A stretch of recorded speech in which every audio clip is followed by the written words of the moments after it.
எட்டி நின்றாலும் இதயம் துடிக்குது, விட்டு சென்றாலோ கண்ணீர் வழியுது.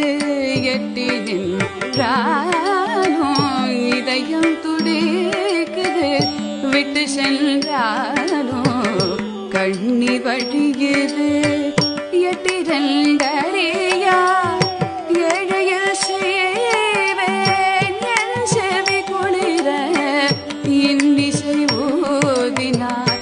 எட்டி ரெண்டறியா ஏழையில் செய்வேன் என் செவி குளிர இன்னிசை ஊதினார். தொட்டு தொட்டு பேச வரான் கண்ணன்